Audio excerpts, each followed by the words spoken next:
Olá pessoal, antes de entrar aqui na nossa próxima aula, um recado rápido. Fui informado novamente pelo IBEST que eu estou concorrendo na categoria Influenciador de Economia e Negócios. Eu não sabia, mas estou lá, o IBEST me selecionou e o meu nome está lá para votação. Então, se você aprecia o conteúdo aqui do canal, o link vai estar aqui embaixo para você entrar lá e votar no prêmio IBEST 2024. Ok?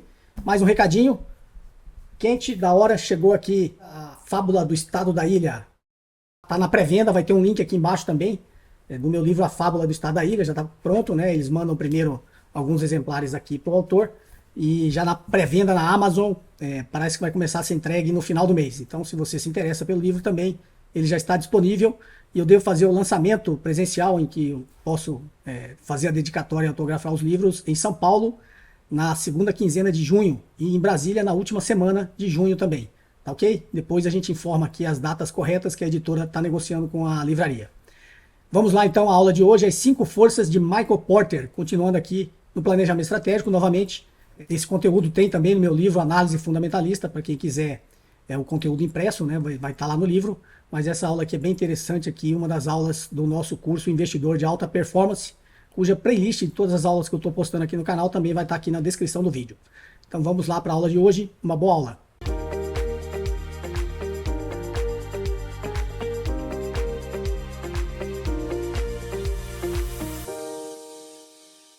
Que a gente entra no que eu chamo o modelo das 5 forças de Michael Porter. Uma das 5 forças é a própria concorrência, que é a mais conhecida do grande público, né? A rivalidade entre as empresas existentes. Então você vai lá a gente citou aqui como exemplo o segmento de varejo. Você olha o segmento de varejo, tem todas as empresas do grande varejo ali concorrendo entre elas. Então essa é uma das forças de mercado.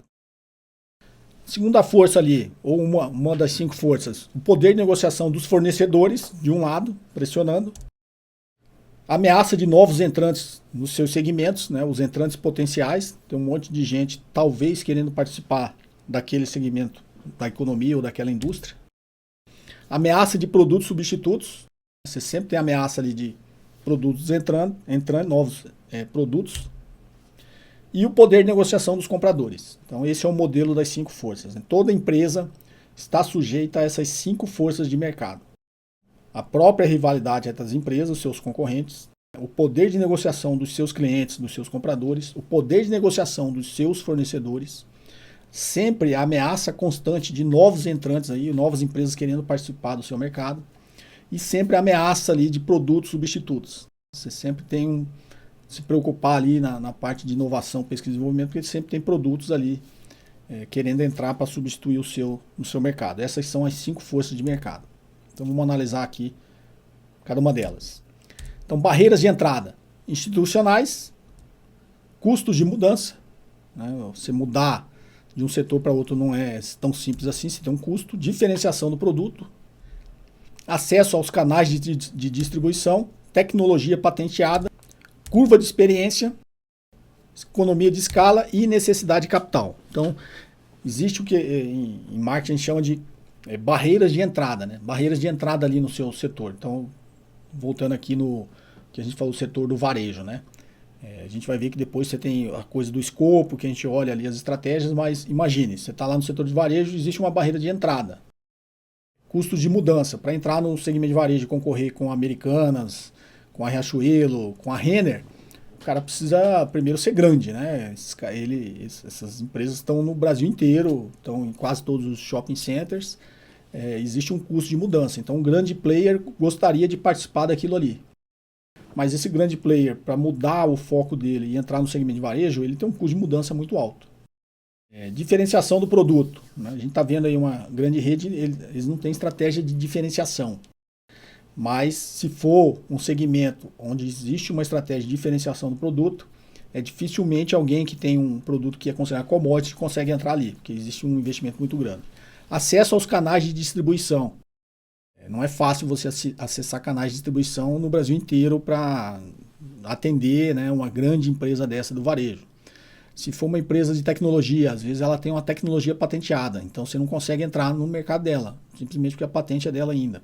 Curva de experiência, né, você precisa ter uma experiência para entrar naquele segmento. Economia de escala, né, e necessidade de capital. Escala, eles têm uma escala muito grande, tem, sei lá, 2.000 lojas. Quem consegue entrar num segmento desse aí para concorrer com 2.000 lojas? Né? Você vai começar do zero até você atingir isso aí. E, óbvio, necessidade de capital. Você tem muito dinheiro. Então, esses itens aqui formam naturalmente, aqui, de alguma forma, uma barreira de entrada no seu segmento. Intensidade da rivalidade. Concorrentes numerosos. Quanto mais concorrentes você tiver no seu segmento, mais intensa essa rivalidade. Ausência de diferenciação. Se o seu produto for uma commodity, você não tiver uma diferenciação, maior vai ser a concorrência e a rivalidade ali no seu segmento. Crescimento lento. Então, se o seu segmento, a sua indústria tem um crescimento muito lento e você tem muitos concorrentes, os mesmos, esse grande número de concorrentes estão lutando ali pelo market share para tomar mercado. Então, essa rivalidade vai ser cada vez maior porque o bolo não cresce, não é isso? O bolo está tendo que ser dividido cada vez mais, está todo mundo brigando por uma fatia maior do bolo e o bolo não cresce, ou cresce lentamente. Então, vai ser mais intensa essa rivalidade. Ausência de custo de mudança. A gente falou ali na barreira de entrada. Se não tiver custo de mudança, a sua rivalidade ali vai aumentar porque não tem custo de mudança. De tempos em tempos sempre pode estar aparecendo novos concorrentes no seu segmento. Seus custos fixos são altos. E aí a gente está falando de alavancagem operacional. Quando você tem um custo fixo alto, se você não gerar margem, sempre está gerando margem, você tem aí um grande, digamos assim, você não vai ter um fator de alavancagem muito forte e você vai ter cada vez margens menores. Tá? E barreira de saída elevada. Você não consegue sair do seu segmento. Imagine, já que a gente usou o exemplo do varejo, você é um grande varejista. Como é que você sai? Você fala, esse mercado está muito ruim, a rivalidade é muito intensa, a minha margem é muito baixa, quero sair, quero fazer o meu negócio agora em outro segmento. Você tem uma barreira de saída elevada, você não consegue sair do seu segmento. Então, já que a gente falou de barreiras de saída, custos fixos de saída, inter-relações estratégicas, você está ali relacionado tanto com uma cadeia de fornecedores não só dos seus produtos, mas dos seus espaços. Você tem inter-relações estratégicas muito fortes que fazem com que isso seja uma barreira de saída para você. Seus ativos são especializados. Um exemplo, você é do segmento de análises clínicas. Você faz exames de análise clínicas ou de imagem. Seus ativos são especializados. Como é que você sai desse segmento? Você tem lá, sei lá, se for por imagem, você tem todo lá, quando você pega esses grandes players do mercado, você tem lá o Fleury, o Pardini, o DASA, E aí você fala assim, bom, agora vou sair desse segmento que está muito ruim. Como é que você sai?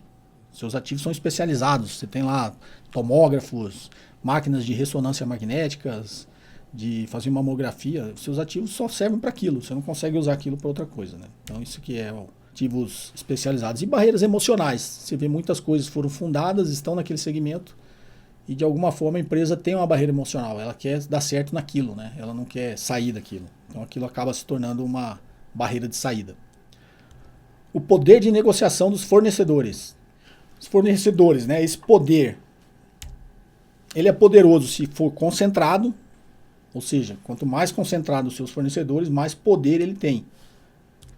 Ele não tem substitutos, você não consegue trocar o seu fornecedor, ele não tem substituto, então ele é poderoso, Ele fornece produtos diferenciados ou suscetíveis a custo de mudança. Ele tem um produto diferenciado e você até gostaria de trocar o seu fornecedor, mas é muito difícil você sair dele porque o produto dele é melhor, é diferenciado.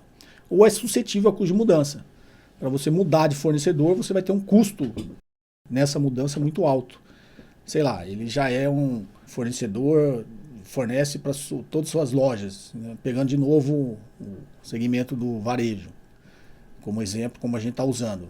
Então você está olhando a loja Renner, tem 2.000 lojas pelo Brasil e ele tem um fornecedor que consegue entregar nessas 2.000 lojas. O produto dele não é diferenciado, mas para você trocar de fornecedor e conseguir um outro, que consiga entregar com a mesma eficiência nessas suas 2.000 lojas, você vai ter um custo de mudança muito alto.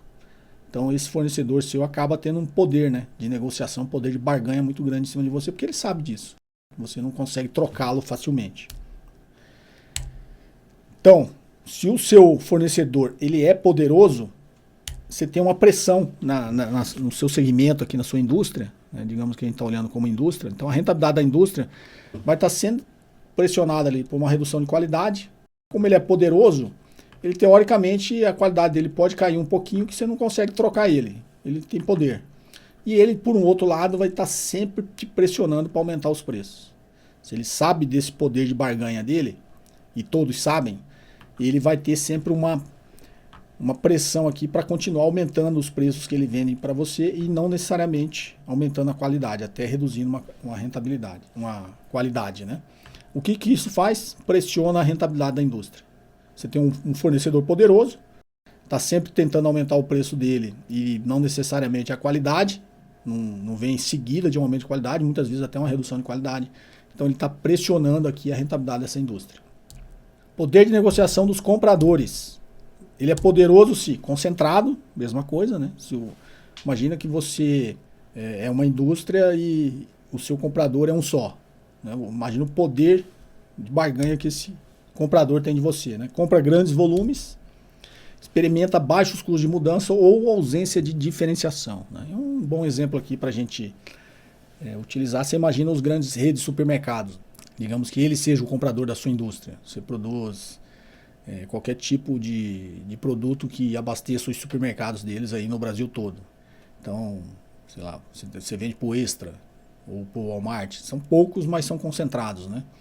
Compram grandes volumes. Muito desses grandes redes de supermercado compra a produção inteira de várias indústrias, né? Tanto quando você entra num Extra, num Walmart, num Carrefour, às vezes você vê lá, a batatinha frita tem a marca do supermercado, né? Batatinha frita Carrefour, o sabão Carrefour, a farofa Carrefour. Ali, muito provavelmente, ele compra a produção toda da indústria. Né? Então, você imagina a área de compras dessas empresas, tem fila lá de gente querendo vender para eles. E aí eles têm muito poder de negociação, né? Você senta lá e você é essa indústria de batata frita. Ele compra, sei lá, 1 milhão de pacotes de batata frita por mês para abastecer todos os supermercados dele. E você produz 100 mil. Ele fala assim, eu compro a sua produção inteira. Os 100 mil pacotes que você produz, eu compro.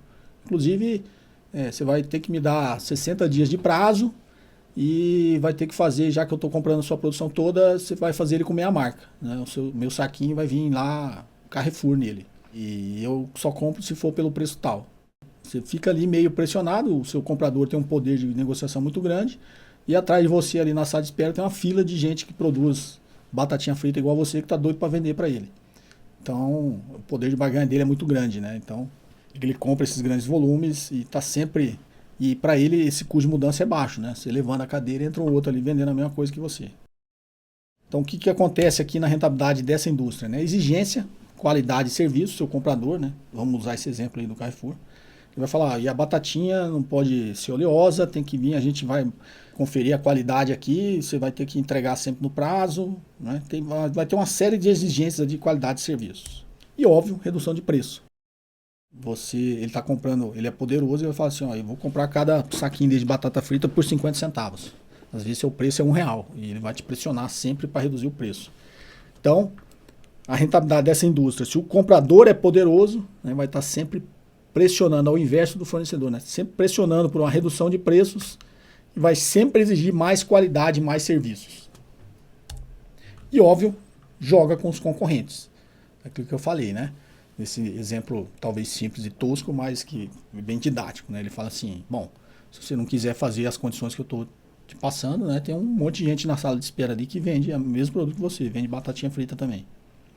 Pressão por produtos substitutos. Essa é a grande, digamos, nesse mundo hoje de constante evolução, de inovação, de tecnologia, é uma das forças de mercado que mais preocupa grandes empresas, que é sempre está aparecendo algum produto substituto ao dele, né? Então, como o mercado compara o produto substituto pelo produto substituído, que é o seu? Custo e desempenho. É sempre isso, né? Quanto custa e qual o desempenho do produto, qualquer que seja, em qualquer segmento. Então, se o seu custo e desempenho do seu produto é melhor, tranquilo, você não está preocupado, ok, né? Esse produto substituto aqui não te ameaça muito. Agora, se o produto substituto tem um desempenho melhor, você tem um problema. Por quê? Porque ele vai pressionar aqui, se o produto dele tem um desempenho e um custo melhor do que o seu, vai pressionar aqui o seu segmento e você vai ter um problema. Tá? Um problema que a gente fala em marketing é assim, ou a gente abandona ou ele ensina, né? Abandona ou ensina. Um problema a gente ou decide abandonar aquilo, ou aquele problema acaba nos ensinando. Ou seja, eu acabo aprendendo com esse produto novo que está chegando, com custo de desempenho melhor, eu aprendo com ele e melhoro o meu produto. Então eu sei que eu não vou evitar que ele entre, mas eu consigo melhorar o meu produto para quando ele entrar, eu não ter mais esse problema. Ok? Aí o custo de desempenho dele não vai ser mais melhor do que o meu. Vai ser aqui talvez igual. Então essa é a análise das 5 forças. Qual que é o grande mote? A gente vai aprender a calcular isso. Quanto maior essas 5 forças de mercado sobre a sua empresa, menor a sua rentabilidade. Então as estratégias competitivas são feitas para quê? Para minimizar essas forças. Você faz estratégias para tentar minimizar a ameaça de novos entrantes, minimizar aqui a entrada de produtos substitutos, minimizar o poder de negociação dos fornecedores, minimizar o poder de negociação dos compradores e minimizar aqui a rivalidade entre as empresas. Então todas as estratégias são feitas para minimizar essas forças, porque a gente viu quanto maior essas forças sobre a sua empresa, menor será a sua rentabilidade.